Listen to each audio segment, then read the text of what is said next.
So how was your trip back to Waco, your hometown? It was mighty fun, I must say. I went back to Waco, had myself some nice treats, and did my thing. I see you got back to your Texan roots, apparently. Oh, yes. I'm starting to believe it never left me. Starting to believe it was always in me. Texas blood, Texas roots, Texas till I die. That's nice. We're recording. It's time to start. Oh, yes, let's do it. Welcome to tonight's episode of Media Axxess Tonight. A family forced into shelter in a war-torn location near the infamous Strawberry Fields have officially been reported missing as of 3 minutes ago. I was told this 7 minutes before the story hit air, which if you go by your physical time and consider that this was aired live with a 2-minute delay, then you'd have us somewhere between... Yeah, back on topic. The whereabouts of the runaways are unknown at this present time, but many suspect that they heard the name Strawberry tied with fields and instantaneously believed it was a good thing. Well, it wasn't. And now people are looking for you. And you've probably been evaporated into thin air, or blown up by a landmine. I choose the former. But I, for one, wouldn't be caught dead out there, which means for starters, I wouldn't be out there. I would be dead. And you'd be wasting your time reporting on me because I was a fool to begin with. Bottom line, people, stay out of the fairways and leave Strawberry Fields a myth, and if you happen to be locked up somewhere near it, I'd chalk it up as a good thing, for it's no worse than death. I'd know I'm still alive. Yeah, I love Texas. What can I say? Briskets, barbecue. Ace, you're on. Oh, my bad, America. Just when you thought sex was just when you thought sex with a horse was bad enough, try three-way sex with a donkey involved. Talk about being hung like a horse. Of course, just looking for a reason to add that in. Joseph Squires appeared at court, held in a barn somewhere, charged with ass rape between February the 2nd and February the 5th of 1999 and sodomy of a horse between March 15th and March 18th of 2004. He also faces charges of damaging property, namely animal buttholes, on the same dates. If that surprises you one bit, Squires pleaded guilty to all 4 counts at Leicester Crown Court some few years ago. I don't know. This news is very dated, being that it was first reported sometime in March of this very year. Defense counsel Omar Mehta told the court Squires had no previous convictions and was a previous good character, which says to me that she knew this individual was doing animals up the butt before this occurred. But the court wasn't buying it. Especially the part about him wanting to be released on bail. Really? You kidding me? So you can have your way with the household pet and the stray streetwalkers of the night. The defendant does not have a stable address, although he says his daughter can provide an address, meaning that he's homeless and his daughter knows just which box he resides in and the exact addresses of the trash cans in which he frequents. He will be sentenced on May 24th. Pause.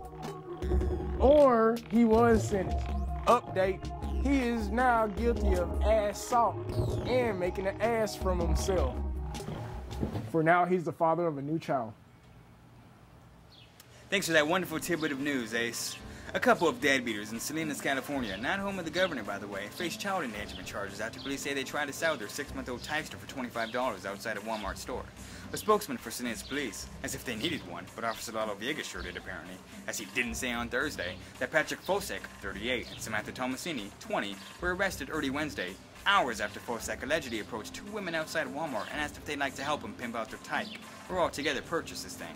The woman initially thought Fosek was joking, but as soon as he said, "No, I'm not," that's when the story I'm now reporting to you became a story. They became suspicious or subsnitches and reported it to the Walmart police. Villegas said they did an outstanding job and gave our officers good information, when all they said was, "No, I don't want to buy your baby," out loud for everyone to hear. Fosek and Tomasini were arrested at 1 a.m. Wednesday at their home. The couple was booked on charges of being under the influence. Now back to our weatherman, in the studio at this very moment.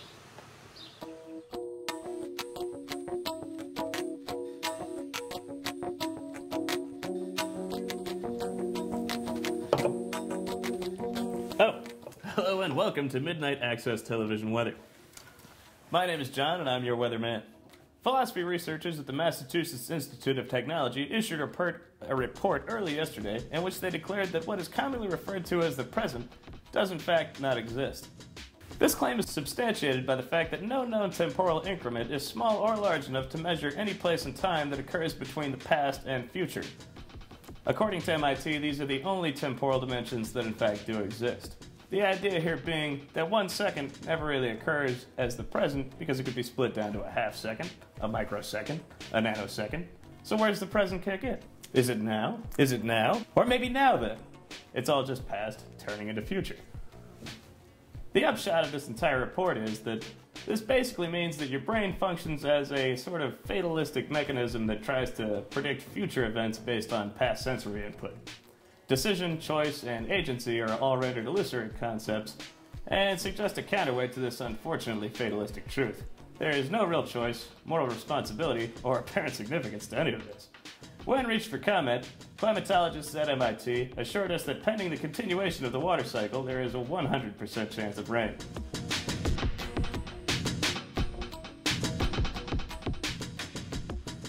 In the city of Berlin, Texas, Riverside Apartments is now officially a part of the new Philip Door strategy that Philip D. Kendrick has begun in a way to jumpstart the economy. Several residents have gone up in arms and legs over the new move and says it's a ridiculous notion altogether. A few are even moving out of the apartments away from what they call the 1984 lifestyle that has been imposed on them. But what exactly is a Philip Door? No, I don't like it. I don't like it one bit. I think it's stupid. I think it's just fucking stupid. Proposed in 2002 as a response to terrorism, Philip D. Kendrick patented his idea and founded a company who began production. The doors themselves are sentient creatures designed by Dr. David Riskin that will not allow you to leave or enter your home unless you pay it a measly 25 cents. Started 3 months ago, Riverside Apartments is a test platform for this new brand of doorconomics. When coming home, 25 cents must be paid to your individual door and it opens up. When leaving, another 25 cents must be paid and it will allow you to leave. Thurston Mickle Knickerbocker in apartment 423 gave us his very helpful opinion as a resident in this apartment. I can't leave my own house unless I have a quarter. What do you think I think of it?